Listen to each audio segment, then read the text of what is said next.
నమస్తే. శ్రీ గురుభ్యో నమః. శ్రీమాత్రే నమః. ఆదిత్యాయ చ సోమాయ మంగళాయ బుధాయ గురుశుక్ర శనిభ్యే రాహవే కేతవే నమః. అందరికీ నమస్కారం. మనం నవగ్రహాలు మనందరికీ తెలిసిన విషయం. ఈ నవగ్రహాల్లో మరి రవి గ్రహరాజు. అలాంటి గ్రహరాజు ఏ ఏ రాశుల్లో ఉంటే ఎలా ఉంటుంది అంటే, మన జన్మజాతకంలో లగ్నం నుండి వ్యయం వరకు రాసుల్లో మారుతూ ఉన్నప్పుడు, లేకపోతే మన జన్మజాతకంలో రవి అలా ఉన్నప్పుడు మనకు ఎలాంటి ఫలితాలు వస్తాయి అన్న విషయాన్ని చూద్దాం. నిజానికి ముందుగా అసలు రవి అంటే ఈయన గ్రహరాజు అనేది తెలుసు. సౌర కుటుంబానికి మొత్తానికి కేంద్ర బిందువు రవి అనే అంటాం. మరి అలాంటి రవి ఏ ఏ రాశిలో ఉంటే జాతకుడు యోగ్యుడవుతాడు అంటే, ఏ రాశిలో ఉన్నా కూడా నిజానికి యోగ్యుడవుతాడు. రవి అనేటువంటి గ్రహం గనక ఏ రాశిలోనైనా తప్పకుండా మనకు ఉంటుంది, ఉన్నటువంటి 12 రాశులలో. ఇలా ఉన్నప్పుడు రవి గనక ఉచ్చలో ఉన్న, స్వస్థానంలో ఉన్న తప్పకుండా మంచి జరుగుతుంది. అలాగే ఆ జాతకులకు యోగకారకుడుగా ఉన్నప్పుడు కూడా అన్ని రకాలైనటువంటి ఆధిపత్యంతో చక్కటి అభివృద్ధిలో ఉంటారు. అయితే ఇక్కడ కొన్ని విషయాలు అంటే, రవిపై శత్రు వీక్షణ అనేది ఉండకుండా ఉండడం. మరి రవికి మిత్రులు ఎవరు, శత్రువులు ఎవరు? రవికి మిత్రులు అంటే చంద్రుడు, కుజుడు, గురువు, వీళ్ళు మిత్రులు. ఇక బుధుడు, సముడు, వీళ్ళు కాకుండా ఉన్నటువంటి వాళ్ళు శత్రువులు. అలాంటప్పుడు శత్రువుల వీక్షణ వాళ్ళపైన ఉండకుండా, అంటే శత్రువుల దృష్టి వాళ్ళతో ఉండకపోవడం, శత్రువుల కలయిక ఉండకుండా ఉండడం. అంటే ఒక రకంగా మనం చెప్పాలి అంటే, ఇప్పుడు రవి ఎక్కడున్నా బాగుంటుంది అంటే, రవి సింగిల్గా ఉంటేనే ఈ ఫలితం ఉంటుంది.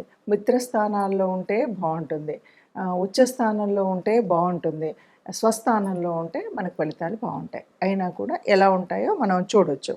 ఇంకా రవి ఒకవేళ గురువు తన మిత్రుడే కాబట్టి గురువుతో కలిసి ఉంటే ఎట్లా ఉంటుంది అంటే, గురువు తొందరగా వ్యాప్తి చేయగలిగినటువంటి లక్షణాలు ఉంటాయి కాబట్టి ఈ మంచి గుణాలు మరింత వ్యాప్తి చేసేటువంటి స్థితి ఉంటుంది. ఇక అధికారంగా ఉండడం, ఆ అధికారాన్ని ధర్మంతో పాటించడం, మానసిక ఉన్నతి కలిగి ఉండడం, కార్యనిర్వహణ శక్తి చాలా గొప్పగా ఉండడం, అట్లాగే స్థిర చిత్తాన్ని కూడా కలిగి ఉంటారు. అలాగే ఏదైనా గొప్ప స్థితిలోకి వెళ్తున్నారంటే వీటిలో రవి బాగుంది అని మనం చెప్పగలుగుతాం. ఇక రవి ఉచ్చలో ఉన్నప్పుడు అన్నీ మంచి జరుగుతాయి అన్నాం కదా. ఎట్లాగంటే దీర్ఘాయుష్ ఉండడం, కీర్తి ఉండడం, కీర్తి ప్రతిష్టలు రావడం, ఆస్తిపాస్తులు బాగా చేర్చుకోవడం. నీచలో ఉంటే మాత్రం అందుకు వ్యతిరేకంగా ఉంటుంది, మానసికంగా అల్లోకల్లోలం అలా ఉంటుంది. రవి ఒకవేళ శత్రు గ్రహాలతో కలిస్తే కూడా చాలా విపరీతమైనటువంటి మానసిక అలజడి, వ్యతిరేక ఫలితాలు, పూర్తిగా ఇందాక మనం చెప్పుకున్న అన్ని ఫలితాలు వ్యతిరేకంగా ఉంటాయి. ఇక రవి రాహుతో కనుక ఉన్నట్టయితే ఇంకా విపరీతంగా ఏంటంటే, అన్ని పనికిరాని ఆలోచనలు ఏవైతే ఉంటాయో అవి మరింత వ్యాప్తి చేసుకుంటూ ఉంటారు. ఇక రవి కేతువు వీళ్ళిద్దరూ కలిస్తే ఎలా ఉంటుంది ఎక్కడైనా అంటే, చాలా వరకు ఇన్వెస్టిగేషన్ మైండ్ అంటారు చూడండి, సిఐడీలు కానీ డిటెక్టివ్స్, వీళ్ళ లాంటి పనులు చేయగలిగినటువంటి వాళ్ళు ఉంటారు. మరి ఇలా రవి ఉచ్చలో ఉన్నప్పుడు ఎలా ఉంటుంది, నీచలో ఉంటుంది, ప్రతి రాశిలో ఉంటే ఎలా ఉంటుందో మనం ద్వాదశ రాశుల యొక్క ఫలితాలు ఎలా ఉంటాయో చూద్దాం. తదుపరి 5వ స్థానంలో కనుక, లగ్నం నుండి 5వ స్థానంలో రవి ఉంటే ఎలా ఉంటుంది అంటే, రవి కనుక 5వ స్థానంలో ఉంటే చక్కటి మానవత్వం కలిగి ఉంటాడు. మానవత్వం అంటే ఎవరైనా సరే వాళ్ళకు కష్టం ఉంది అంటే, అయ్యో కష్టం పడుతున్నారు అని వీలైనంత సహాయం చేయడం మానవత్వం. అలా కాదు, మనం ఎక్కడో వెళుతున్నాం, అనుకోకుండా ఎదురుగుండా ఏదైనా యాక్సిడెంట్ అయింది, ఏదైనా ఎవరికైనా కష్టం వచ్చింది, ఆ సమయంలో స్పందించి ముందుకు వెళ్ళి సహాయం చేయగలిగినటువంటి మానవత్వం ఉంటుంది. ఎక్కువ ధనాన్ని బాగా సంపాదించగలుగుతారు. మనం ఒక విషయాన్ని మర్చిపోకుండా ఉండాలి. 5వ స్థానం అంటేనే ఇది మనకి ఒక విద్యాస్థానం అని చెప్పొచ్చు, ఇది ఒక మంత్రస్థానం అని చెప్పొచ్చు, ఇది సంతాన స్థానం అని చెప్పొచ్చు. ఇక్కడ రవి ఉన్నప్పుడు ఎలా ఉంటుంది అనేది మనం చెప్పుకుంటున్నాం కాబట్టి, చక్కటి పరోపకార బుద్ధి వీళ్ళకి, పరులకు ఉపకారం చేయాలి అనేటువంటి, పరోపకారమే కాదు, జీవ జంతువుల్లో ఏదైనా జంతువులు ఇలాంటి వాటికి కూడా మంచిగా వాటికి అంటే వాటిని జంతు ప్రేమికులు అంటారు కదా, అలా ఉండేటువంటి స్థితి ఉంటుంది. ఇతరులకు ఏ అంటే అవసరమైతే ఏదైనా డబ్బు మనకు మామూలుగానే ఉంది.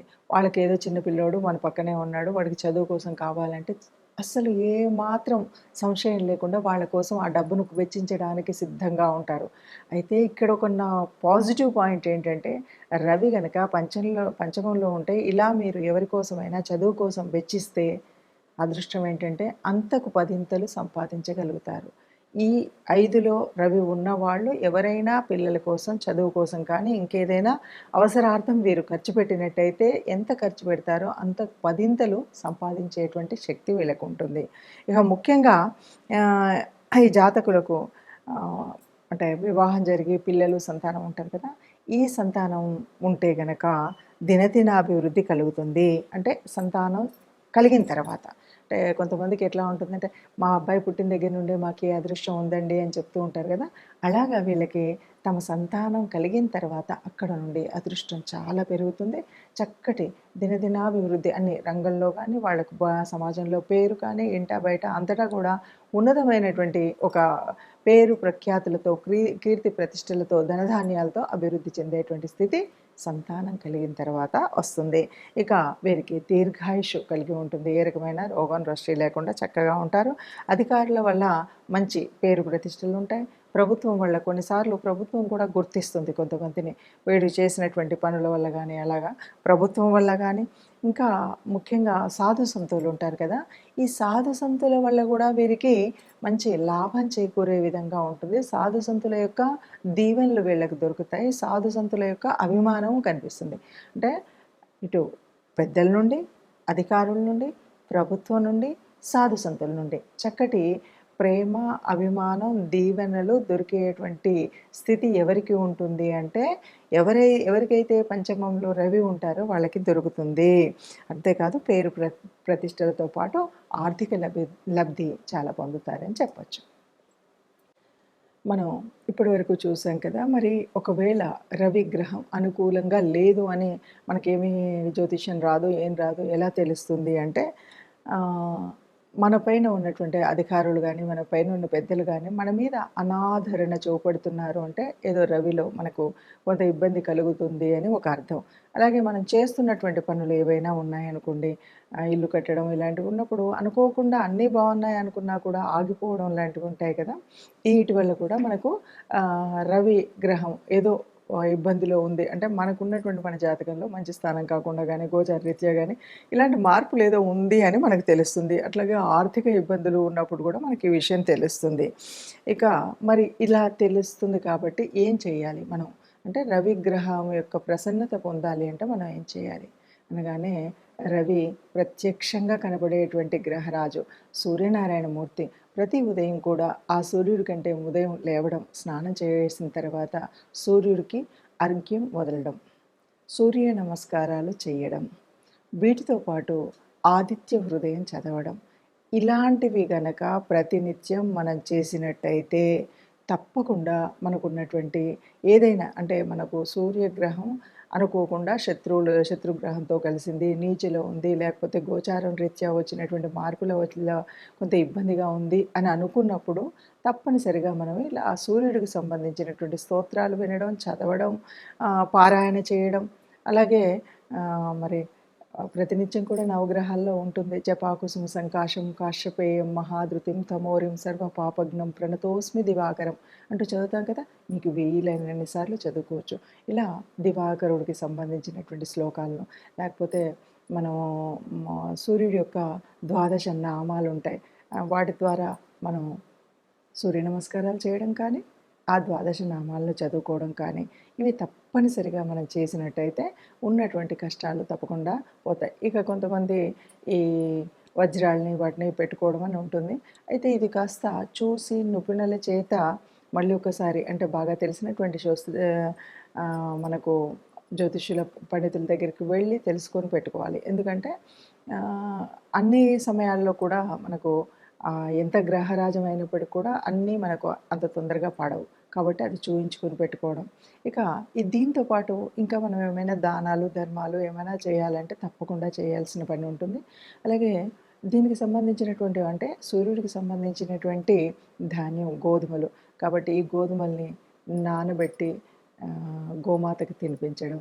లేదు దానితో చేసినటువంటి ఏదైనా గోధుమ రవ్వతో చేసినవి గానీ, గోధుమ పిండితో చేసినటువంటివి గానీ, గోధుమ పిండి గానీ మనం లేని వారికి దానం ఇవ్వడం, లేకపోతే ఎక్కడైనా సరే దాన ధర్మాలు చేస్తున్నప్పుడు వీటిని ఉపయోగించడం. ఏదైనా పూజారికి ఇచ్చినవి కూడా ఈ గోధుమల్ని దానం చేయడం అనేటువంటిది చెయ్యొచ్చు. వీటితో పాటు గోశాలకు వెళ్ళి గోమాతకి మనం పూజ చేయడం ఇలాంటిది తప్పనిసరిగా చేసినట్టయితే మనకు ఆ గ్రహం వల్ల ఉన్నటువంటి ఏదైనా చిన్న చిన్న లోపాలుంటే తొలగిపోతాయని చెప్పొచ్చు. సర్వే జనే సుఖినో భవంతు.